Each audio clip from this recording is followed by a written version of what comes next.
Así como están viendo, se presentaba en Barcelona la plataforma Sociedad Civil Catalana. Fue el pasado día 23 de abril, festividad de Sant Jordi. Era la puesta de largo de una asociación que forman unas 1.300 personas y que contó en esa presentación, que estamos viendo, ahí esa que están viendo en pantalla, con el apoyo de representantes de distintas formaciones políticas, entre ellas Partido Popular Catalán, PSC, Ciutadans, UPyD o Vox. El acto también sirvió para dar a conocer el manifiesto que recoge la razón de ser de Sociedad Civil Catalana. En él se destaca su reivindicación de una Cataluña democrática dentro de una España, dicen, según leo textualmente, que haga bandera de su unión en la diversidad. Piden además el pleno respeto a las lenguas catalanas y castellana y recuerdan que sus firmantes tienen unos orígenes, profesiones e ideologías diversos. Joaquim Coll es uno de los impulsores de la Sociedad Civil Catalana. Buenas noches. Buenas noches. Bienvenido, gracias por elegirnos para trasnochar un poquito. Gracias por invitarme.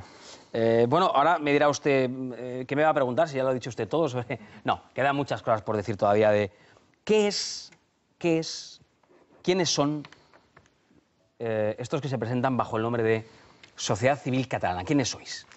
Bueno, pues efectivamente, como comentaba, somos un grupo de profesionales, trabajadores, emprendedores, empresarios, estudiantes, por tanto, gente diversa, gente plural, ¿no?, que se ha organizado para intentar pues, dar voz a muchos catalanes. Nosotros pensamos que a la gran mayoría, que no comparte las razones del proceso soberanista, y por tanto a esto que nos lleva a perder tanto tiempo en esta materia, ni que comparte tampoco el objetivo de la ruptura con el resto de España, ¿no?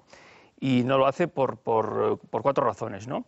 Pero en primer lugar porque creemos que la secesión no está justificada ni política ni moralmente, porque la secesión no nos conviene económicamente y porque la secesión nos divide socialmente. Y también para afirmar sin complejos que queremos seguir juntos con el resto de España y los españoles, y que además, con un análisis sereno de lo que han sido estos últimos 35 años, a los catalanes nos ha ido bien, ¿no? No son una formación política. Efectivamente. Lo cual no significa que no haya políticos que formen parte, como estudiantes, profesores... Con intereses políticos, todos, evidentemente, ¿no?, pero sin vocación de ser partido político. ¿Y por qué no tienen vocación de ser partido político? Bueno, porque nosotros creemos en la democracia de partidos, y hay muchos partidos, por tanto, en fin, yo creo que todo el mundo puede elegir, ¿no? Hay una oferta amplia, y en cambio lo que pensamos es que falta en la sociedad civil catalana, ¿no?, que a veces está excesivamente monopolizada por unas voces, en este caso por las voces más nacionalistas, soberanistas, y sin embargo faltaban, digamos, la visibilidad, ¿no?, de esta otra Cataluña que está un poco pues, silenciada, ¿no? Ahí va yo. ¿Por qué falta visibilidad de esa otra Cataluña que usted acaba de decir está un poco silenciada? Le pregunto más directamente. ¿Cree usted que quienes en Cataluña, siendo catalanes, no están de acuerdo ni con el derecho a decidir, el llamado derecho a decidir? No vamos a entrar en la discusión sobre el fondo de la cuestión del derecho a decidir, pero que no estarían de acuerdo ni con la independencia, ni siquiera con votar un referéndum, ¿cree usted que tienen miedo a expresarse libremente, quienes no están de acuerdo con ninguna de esas dos opciones? Bueno, decir miedo tal vez es excesivo, pero sí que hay un clima enrarecido, digamos, ¿no? Por tanto, sí que está mal visto criticar la idea de la independencia como aquello que nos podría pasar y sería lo más bueno, lo mejor, digamos, ¿no? También está mal criticar la idea de una consulta, ¿no?, como si eso fuera el sumum de la radicalidad democrática, ¿no? En un entorno socialmente tan injusto, parece que eso es lo más democrático, ¿no? Votar una consulta para partir un país, una sociedad, digamos, ¿no? Y efectivamente hay un clima raro porque se ha construido todo un imaginario en el que parece que vamos dirigidos hacia este proceso, ¿no? Por ejemplo, yo critico la presencia pues, de banderas esteladas en rotondas, en paseos, en avenidas, en edificios emblemáticos, en muchísimos municipios de Cataluña, ¿no?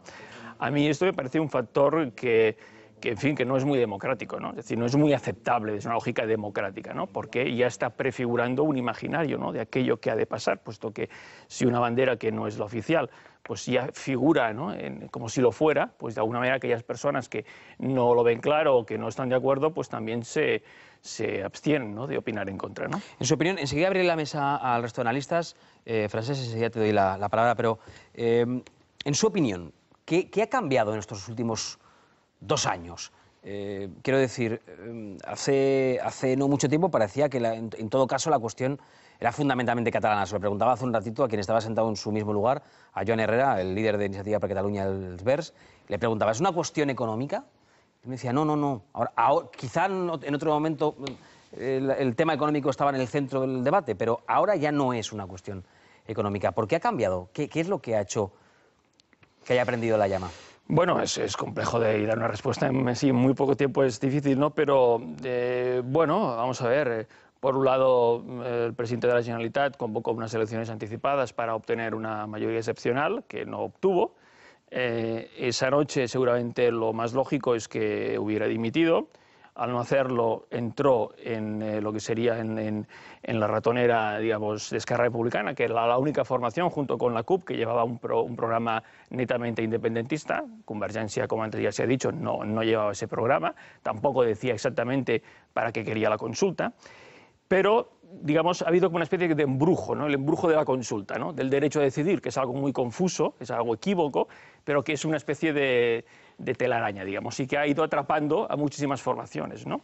Unos porque entendían que el derecho a decidir era autodeterminación y otros el derecho a decidir como un proceso para decidir el futuro de Cataluña, en España, etc. Por tanto, de ese lío hemos acabado en este otro, de manera que se ha hecho creer a muchos catalanes que tenemos un derecho que no tenemos, ¿no? Porque el derecho a la secesión no existe, ¿no? Entonces, yo creo que aquí, digamos, hay una especie de gran confusión y yo creo que estamos en este problema, ¿no? En el problema del equívoco sobre el derecho a decidir, del equívoco sobre el derecho a la secesión.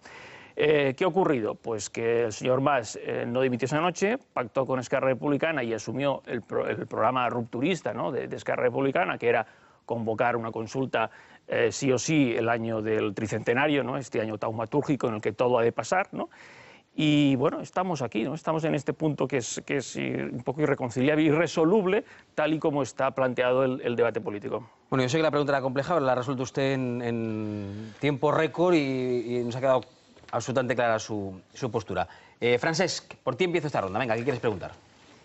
Buenas noches, señor Coll. A mí hay una idea que me sorprende, me divierte, que es esta de la mayoría silenciada en Cataluña. Una mayoría que no puede expresarse, que supongo que debe votar PP, PSC quizá y Ciutadans. Son tres partidos que en el Parlamento no son precisamente mayoritarios. Recordemos que el voto es secreto, por lo tanto la gente cuando vota puede votar lo que le dé la gana. Nadie está ahí para decirle lo que debe votar o lo que no debe votar. Entonces, ¿cuál es el motivo de su aparición de sociedad civil catalana? Que ustedes entiendo que son una parte de esta sociedad, no toda. La sociedad civil catalana son ustedes, pero también es la Asamblea Nacional Catalana, también son los independentistas y obviamente los no independentistas. O sea, su razón de ser, en el fondo, es la incapacidad de PP, PSC y Ciutadans de representar esta supuesta mayoría catalana silenciada. Efectivamente, nosotros no somos la sociedad civil catalana, somos parte de la sociedad de Cataluña, en el que efectivamente es muy plural y por tanto hay otras entidades que tienen, en fin, tanta legitimidad como la nuestra, ¿no? Por tanto, simplemente jugamos un poco con el nombre, ¿no? Puesto que muchas veces desde el llamado proceso soberanista... No son los únicos que juegan con el nombre, estamos de acuerdo. Se utilizan, ¿no? Esta idea de que el proceso viene de abajo arriba, que, en fin, es la expresión de la voluntad del pueblo, etcétera, ¿no? Y por tanto, ahí un poco hacemos un cierto juego, digamos, ¿no? Una cierta provocación, ¿no? Pero, bueno, en fin, la mayoría silenciosa no lo sé, ¿no? A mí tampoco no es una expresión que me guste mucho, digamos, ¿no? Porque también a veces cuesta como demostrar, ¿no? ¿Y esto cómo existe, cómo se articula, ¿no? Pero sí es verdad que, de alguna manera, cuando se dice, no, es que el 80% está a favor del derecho a decidir, si es que lo extraño es que no esté el 100%, ¿no? Del derecho a decidir, digamos, ¿no? Porque ¿quién puede estar en contra de decidir, ¿no? Pero, bueno, sí que es verdad que criticar la lógica del proceso, ¿no? A cómo hemos llegado hasta aquí es lo que está mal visto, es lo que es difícil de articular, porque efectivamente el lenguaje, ¿no? del proceso soberanista está muy bien articulado, digamos, ¿no? Tiene un buen armazón, digamos, incluso han construido un lenguaje que es bastante, digamos, irrebatible, digamos, ¿no? Entonces, bueno, yo no sé los partidos políticos, los partidos harán y dirán lo que tengan que decir. A nosotros nos parecía que efectivamente desde la sociedad civil hacía falta pues, decir estos 4 puntos que acabo de expresar de manera clara y nítida, lo cual no significa negar que hayan problemas. Es evidente que España tiene muchos problemas, que Cataluña tiene muchos problemas, ¿no? pero lo que nos parece equivocado es convertir esos problemas que existen, que por otro lado no son exclusivos de Cataluña, ¿no? Todos los problemas sociales, de financiación, de articulación institucional, son comunes al resto de comunidades autónomas, ¿no? Por tanto, lo que nos parece equivocado es convertir problemas que sí que existen, que son reales, en dramas existenciales, ¿no? En momentos agónicos, ¿no? en el que el país, Cataluña, tiene que decidir necesariamente el año 2014, ¿no? Entonces, esto es lo que nos parece que es insano, digamos, ¿no? Y que además creo que no acabará bien, porque es imposible en términos jurídicos políticos que acabe bien y porque además yo creo que es muy difícil para el resto de España entender también las razones del proceso soberanista, ¿no? ¿Cree usted, señor Coll, que hay eso que llaman crispación política en Cataluña? Lo digo por bueno, pues ese sucedido que vimos la semana pasada. Pere Navarro del PSC recibía, bueno, tenía un enfrentamiento con una señora, un manotazo, un puñetazo. Si no estoy equivocado, usted fue uno de los que le llamó para preocuparse por su estado de salud y para solidarizarse con él. Pero más allá de ese hecho puntual, que algunos han querido ver en clave de hay crispación política y pasan estas cosas, y hay quienes lo ven bueno, de otra manera, ¿no? Y dicen, bueno, es un hecho que pasa cada día en cualquier parte de España y relacionado o no relacionado con el ámbito político. ¿Usted qué cree? ¿Cree que estamos en ese escenario de crispación? Bueno, crispación política yo creo que sí, ¿no? Es indudable que hay crispación política porque los argumentos que se utilizan son de alto voltaje, digamos, ¿no? Cuando se ha convencido a un colectivo importante de personas en Cataluña que tiene, como decía antes, ese derecho, ¿no? Que además es un derecho que se ha de ejercer para que tu país pues, pueda progresar, ¿no? Y que hay otros que de manera ilegítima no te dejan ejercerlo, pues esa disyuntiva no puede acabar muy bien, ¿no? Cuando uno cree que tiene un derecho que no tiene, digamos, ¿no? Entonces, ese de lenguaje es un lenguaje político, que son, en definitiva, yo creo que los argumentos soberanistas que, llevados a sus últimas consecuencias, producen, ¿no? Pues este clima, ¿no? Un poco, ¿no? Pues claro, esto al final, pues sí, genera tensión, también genera tensión social, ¿no? Es evidente que eso no significa que tenga que haber violencia, ¿no? Bueno, yo creo que el incidente que sufrió lamentable Pere Navarro, pues es un hecho, creo que aislado, y yo no creo que, en fin, yo creo que la violencia en Cataluña está sancionada y por tanto yo no preveo en ese sentido que esto vaya a reproducirse mucho más, digamos, ¿no? Pero es evidente que a medida que nos acerquemos a estas fechas programadas de la diada del 9 de noviembre, pues este aumento de la crispación política, de los argumentos fuertes que la consulta se tiene que hacer porque el 80% de los catalanes, según las encuestas, quiere hacer la consulta, pues va a generar mayor tensión social, ¿no? De hecho, hay familias pues, que de ese tema no hablan, por ejemplo, ¿no? Y esto es una realidad que se vive en Cataluña. Familias que ya no hablan de política, para no pelearse, ¿no? Sobre esta cuestión, ¿no? Marius. La Asamblea Nacional de Cataluña tiene una serie de hitos en su calendario. Aquí figuraría el 11 de septiembre, el 9 de noviembre, el 23 de abril del año que viene. ¿Nos podría contar cuál es la hoja de ruta de la sociedad civil? Ustedes, digamos, se han presentado públicamente, pero a partir de aquí, ¿cuál es su programa de actuación? Bien. Bueno, nosotros no nacemos para confrontarnos con la Asamblea Nacional, ni nos definimos en función de ella, sino de lo que somos y lo que queremos ser, ¿no? En ese sentido, pues pensamos que por ahora el trabajo más interesante que podemos hacer es el de ser una especie de conector, ¿no? De muchas células, ¿no? En fin, de muchos focos, ¿no? Que están como aislados, digamos, ¿no? Por esta especie de muro del silencio, ¿no? Por esta especie de prudencia, no digo miedo, pero sí prudencia un poco a manifestar y a decir lo que mucha gente piensa en privado, que luego no lo dice en público, digamos, ¿no? Pero que sí que lo tiene claro, ¿no? Y entonces un poco para conectar, ¿no? Y para conseguir que un poco romper este espiral, este muro del silencio y a generar un poco de efecto de bola de nieve, ¿no? Entonces, ¿de qué manera? Bueno, nosotros no vamos a entrar a competir con la Asamblea Nacional, porque nuestro objetivo, como acabo de decir, en grandes, digamos, eventos o grandes manifestaciones, pero sí a trabajar pues, de manera eficaz en ámbitos pues, profesionales, ¿no? En ámbitos sectoriales, también en ámbitos territoriales, ¿no? Para que mucha gente que piensa esto, que no hay ninguna razón para tirarse por la ventana, como vendría, yo creo que ser la consulta esta, yo creo que un poco pues, fraudulenta en términos democráticos y oportunista en términos políticos, pues no hay ninguna razón, ¿no? para llegar a este momento, ¿no? Y un poco es la estrategia que vamos a seguir. Enrique. Yo me he quedado con una frase del señor Coll sobre el hechizo del derecho a decidir, que me ha llamado la atención, y me gustaría que nos ayudase a identificar a los chamanes que han llevado a cabo este hechizo, ¿no? a los magos, a los sacerdotes, no sé, porque el derecho a decidir no es un invento, no es ni siquiera, corrígeme si me equivoco, no es ni siquiera un clamor popular en las manifestaciones de la vía catalana del año pasado, ni de la diada del 2012. La gente no grita consulta, la gente grita independencia. Pero es verdad que hubo una serie de partidos que concurrieron a las elecciones con el derecho a decidir y la consulta en su programa electoral. Y esos chamanes son Convergencia, son Esquerra, son Iniciativa, son los CUP y es el PSC. En torno al 75% de los votos en las últimas elecciones, porque antes el señor Herrera se refería a las encuestas de quienes son partidarios del derecho a decidir. Yo prefiero referirme a los resultados en las urnas y es un 75% de voto partidario del derecho a decidir. Entonces mi pregunta es, si esto es un hechizo, cuando despreciemos el hechizo, toda la clase política que ha estado en esta legislatura en el Parlamento debería hacerse el harakiri, porque todos son responsables de ese hechizo, que no procede ni de la educación, ni de las televisiones públicas o privadas, sino de unos partidos que concurrieron a las elecciones con un programa muy nítido. Bueno, un programa no tan nítido porque no se sabía muy bien exactamente en muchos casos qué significaba el derecho a decidir, ¿no? Y la consulta, qué contenido de tener la consulta, ¿no? Es decir, para unos podía ser sinónimo de autodeterminación, para otros podía ser una consulta para, digamos, refrendar una reforma constitucional, ¿no? Y otros una consulta abierta para elegir entre tres posibilidades, digamos, ¿no? Por tanto, yo creo que, en fin, no se sabía muy bien, ¿no? Pero digo embrujo porque sí que bajo esta formulación, que parece de una radicalidad democrática absoluta, pues en el fondo lo que se ha llevado, yo creo que es a los catalanes a darles de buena fe y a los independentistas que, en fin, que muchos, por supuesto, ¿no? Que en fin, creen que eso sería lo mejor para Cataluña, pues a este escenario, ¿no? Este escenario en el que efectivamente, ¿no? Pues unos tenemos un derecho que por otro lado no existe en ningún país del mundo, el derecho a la secesión unilateral, ¿no? Y aquí parece que lo tenemos como un derecho natural, ¿no?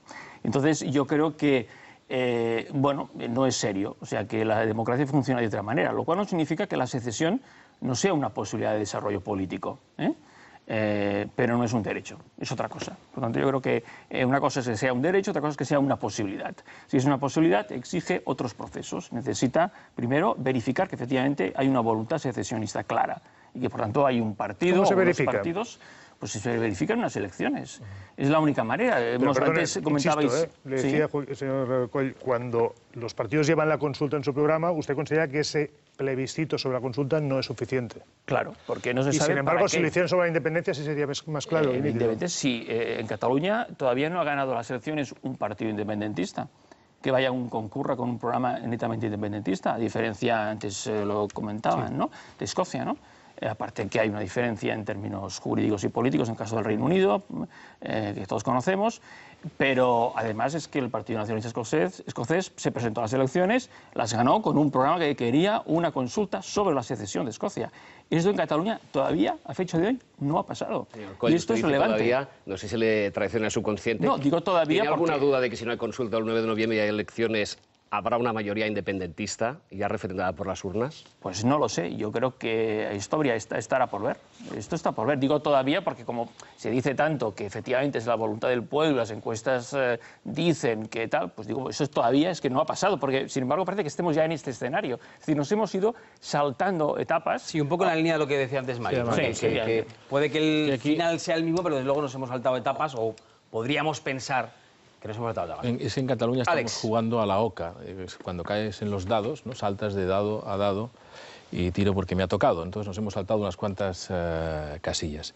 Y en estas casillas, ¿por qué llegan ustedes tan tarde? O sea, ¿por qué han tardado tanto en salir? ¿Por qué ha sido tan complicado poner de acuerdo a gente cercana al PSC, a Ciutadans, al PP? ¿Por qué? ¿Por qué han dejado pasar tanto tiempo? ¿Por qué han dejado que se consolidaran otras asociaciones, otras asambleas que parece que sean las que estén liderando la política ahora mismo en Cataluña? Bueno, sí, es una buena pregunta y yo creo que en realidad responde a un poco a esta anomalía, ¿no? Un poco que hay en la sociedad catalana, ¿no? Hemos roto un tabú, es decir, parecía que en este país no te podías poner de acuerdo aunque coincidieras en un punto, ¿no? Pero si no coincidías en el resto de puntos no te podías poner de acuerdo en el primer punto, digamos, ¿no? Y entonces, claro, si lo hacías rápidamente te etiquetaban de unionista, españolista, en fin, cosas que, digamos, en Cataluña tienen pues, en fin, una connotación negativa. Y por tanto, esto parecía que no lo podías hacer aun compartiendo lo que ha sido el programa del catalanismo político, ¿no? En fin, en sociedad civil pues cae mucha gente, digamos, autonomistas, federalistas, catalanistas, es decir, no es una formación, digamos, no es una plataforma del nacionalismo español, ni mucho menos, ¿no? Simplemente, pues, catalanes, en fin, de un espectro muy amplio en términos ideológicos, pero que en fin, que no comparte, digamos, ¿no?, la lógica del proceso ni el final del proceso, ¿no? ¿Por qué? Bueno, pues porque justamente, ¿no?, por este tabú que era en Cataluña, que gente, en fin, diversa en ese sentido, de esos partidos o estas tendencias ideológicas que tú citabas, pudiera poner de acuerdo, ¿no?, porque rápidamente eran, digamos, puestos en el rincón de los malos, ¿no? Tenemos que ir dejando aquí la conversación. Solo tengo una duda, porque como lo pregunto, se lo pregunto a todos los invitados de la noche cuando lo hacemos en Cataluña, así que también se lo formularé a usted esta pregunta. ¿Cree que el próximo día 9 de noviembre se celebrará en Cataluña un referéndum? No. ¿Sin dudas? Sin duda, no tengo ninguna duda, porque, en fin, creo que, en fin, el marco jurídico no lo permite. O sea, la Generalitat no tiene competencias para convocar una consulta sobre la secesión. La única vía sería a través, tal vez, dicen algunos expertos, del artículo 92 de la Constitución. Esa sería la única posibilidad, discutible también, pero sería, digamos, tal vez el único camino. Y eso, pues, no parece que haya una mayoría en el Congreso de los Diputados para llevarlo a cabo, ¿no? De manera que yo creo que el debate se acaba aquí en este punto. En realidad, el debate se tendría que haber acabado en las Cortes el pasado 8 de abril. Lo que es curioso es que parece que haya una especie de incertidumbre, ¿no?, sobre lo que puede acontecer el 9 y el 10 de noviembre. Esto es lo que también es bastante curioso. ¿Y la solución? No sé si hemos hablado ya de la solución, pero en su caso, por lo que le he escuchado, me ha parecido intuir que la solución sería federal. Bueno, mi opinión personal es conocida, ¿no?, pero como Societat Civil Catalana nosotros no proponemos una alternativa de modelo territorial. Ya digo que hay mucha gente, autonomistas, federalistas, catalanistas, gente que le parece bien las cosas como están, resolviendo problemas, lógicamente. No estamos en el mejor de los mundos, siempre es mejorable todo. Pero en cualquier caso, nosotros no vamos más allá de decir que este problema ni se resuelve en la negación del mismo, porque evidentemente es un problema político, pero es verdad que hoy también es un problema sociológico, en la medida que hay mucha gente que de buena fe cree que el 9 de noviembre habrá una consulta, y eso es un problema. Cuando mucha gente se lo cree, pues hay un problema de los que dicen, pero es un problema de todos. Ni en la negación del problema, ni en la reducción a una consulta oportunista y nosotros consideramos que tramposa tal y como se está convocando, y además con esa doble pregunta, en fin, podríamos entrar en otras cuestiones que me parecen bastante sorprendentes en términos también, digamos, de radicalidad democrática, sino por elevación. Tenemos una crisis de Estado. Es verdad que, en fin, cuando un territorio como Cataluña, que tiene el 18% del PIB, el 15% de la población, hay un sector importante, no mayoritario, yo tengo mi opinión, que desea la secesión, pues esto es una crisis de Estado, digamos, o como queramos, ¿no? Y estos problemas pues se resuelven por elevación. ¿Cómo se resuelven lo de las crisis de Estado? Y significa, pues, consensos, que los dos grandes partidos, pues, efectivamente, tienen que ir de la mano, pero, lógicamente, con una clara voluntad de encontrar soluciones integradoras, ¿no? Y ahí no pasamos. Joaquín Coll, miembro y además uno de los impulsores de la sociedad civil catalana, gracias por venir a trasnochar, que ya son las 12:10, 11:10 en Canarias. Gracias por venir a pasar un rato. A vosotros, gracias. Buenas noches.